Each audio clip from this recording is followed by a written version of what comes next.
Shalom Bapak Ibu sekalian, senang rasanya bisa kembali bersama-sama merenungkan firman Tuhan.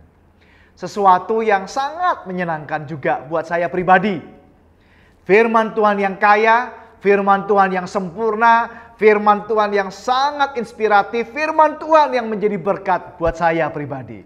Dan kiranya juga menjadi berkat buat Bapak Ibu sekalian. Pagi ini, mari kita kembali merenungkan bagian Imamat pasal 12 ayat yang kelima. Imamat 12 ayat yang kelima berkata demikian. Tetapi jikalau ia melahirkan anak perempuan, maka najislah ia selama 2 minggu, sama seperti pada waktu ia bercemar kain. Selanjutnya 66 hari lamanya ia harus tinggal menantikan pentahiran dari darah nifas. Luar biasa Bapak Ibu sekalian. Saya membaca ini, saya merenungkan betapa yang namanya ibu, mama itu pengorbanannya tak terbayangkan, tak ternilai, tak terukur. Luar biasa Bapak Ibu. Bukankah seharusnya mengingatkan kita sebagai anak-anak supaya tambah hormat, tambah cinta, tambah kasih kepada orang tua kita, papa dan mama kita, bapak dan ibu kita, father and our mother.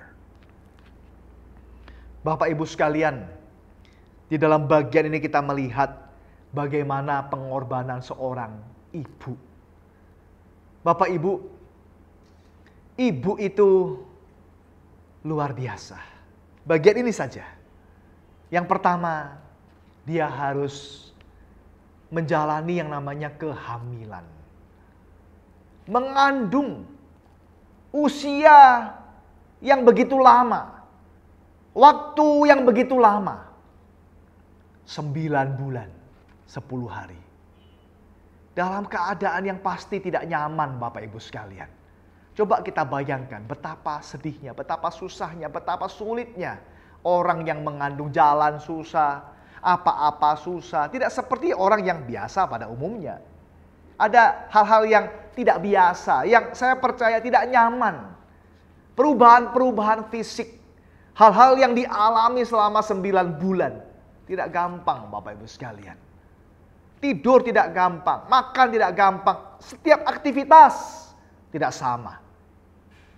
Saya tentu saja Bapak Ibu sebagai seorang laki-laki tidak mungkin hamil. Tidak mungkin mengandung. Tetapi saya mengerti sedikit banyak. Saya melihat, saya dengan mata sendiri melihat orang-orang yang menjalani kehamilan. Istri juga mengandung. Tidak gampang Bapak Ibu sekalian. Anak saya 2. Sehingga saya bisa melihat proses bagaimana dari awal mengandung sampai pada waktunya melahirkan. Tidak gampang. Yang pertama harus mengandung 9 bulan. Yang kedua melahirkan. Tidak gampang. Ada banyak hal terjadi. Sehingga tidak heran ada orang mengatakan bahwa melahirkan seorang anak itu taruhannya jiwa, taruhannya nyawa. Bisa mati, bisa meninggal. Bahkan bukan hanya pada zaman dulu. Tatkala pengobatan, tatkala medis, tatkala alat-alat kedokteran tidak secanggih hari ini. Hari ini tatkala begitu luar biasa canggihnya teknologi kedokteran. Tetap banyak ibu-ibu yang masih meninggal tatkala melahirkan. Entah nggak keburu dibawa ke rumah sakit. Entah karena kelainan ini dan itu. Karena macam-macam. Taruhannya itu nyawa Bapak Ibu sekalian. Nyawa. Kita mendengar ada banyak orang ibu-ibu yang melahirkan. Dan itulah waktu yang terakhir bagi dia. Kita melihat bagaimana bayi-bayi, anak-anak itu dilahirkan. Dan didekap oleh ibunya. Dan itulah waktu yang sama. Dekapan yang pertama, juga dekapan yang terakhir. Karena ibunya harus meninggal. Bapak Ibu, sungguh pengorbanan ibu itu luar biasa. Tetapi Bapak Ibu, kalau kita perhatikan lebih jauh dalam bagian ini ngomong apa? Bukan hanya masalah mengandung, bukan hanya masalah melahirkan. Setelah melahirkan itu loh Bapak Ibu, dia harus menyandang yang ketiga, status najis.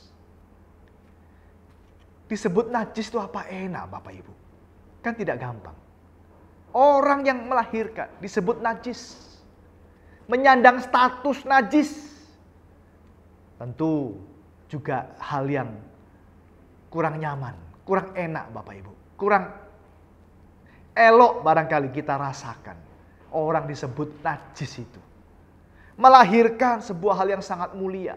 Sebuah anugerah, sebuah karunia, sebuah hal yang indah. Tetapi menyandang status najis. Tapi itulah pengorbanan ibu-ibu. Lebih jauh lagi yang keempat Bapak Ibu. Kita melihat apa? Setelah dia melahirkan, bagaimana dikatakan sini? Dia harus tunggu waktu 2 minggu plus 66 hari. Perhatikan ayat ini sekali lagi. Tetapi jikalau ia melahirkan anak perempuan, maka najislah ia selama 2 minggu. Sama seperti pada waktu ia bercemar kain. Selanjutnya 66 hari lamanya. Ia harus tinggal menantikan pentahiran dari darah nifas. Harus menunggu sekian lama. Bukan hanya menyandang status najis. Tapi dia harus menunggu 2 minggu plus 66 hari. Kurang lebih 2 bulan setengah. Mungkin hampir 3 bulan Bapak Ibu sekalian. 66 tambah 14. Kira-kira ya hampir 3 bulan. Hampir 3 bulan. Jadi cukup lama. 3 bulan untuk seorang wanita yang melahirkan anak perempuan. Menyandang status, harus di rumah, harus istirahat, harus di dalam keadaan yang terbatas. Dan semuanya itu dilakukan dengan cinta, dengan kasih kepada anak-anaknya. Setelah itu tentu kita bisa melanjutkannya bagaimana dia menyusui, membesarkan dan seterusnya, merawat. Kalimat hal-hal yang sungguh tak terbayangkan dan tak terbayarkan. Mau berapa banyak kita membayar orang tua kita, tidak bisa dibayar Bapak Ibu. Karena apa? Cinta itu tak terukur, tak terbalaskan. Dan itulah cinta orang tua kepada kita yang seharusnya kita hargai, ingat dan kita balas kasihnya sekuat kita. Mari kita cinta kepada orang tua kita. Mari kita hormati orang tua kita lebih lagi. Mari kita balas kasihnya lebih sungguh lagi. Kiranya Tuhan memberkati kita semuanya. Amin.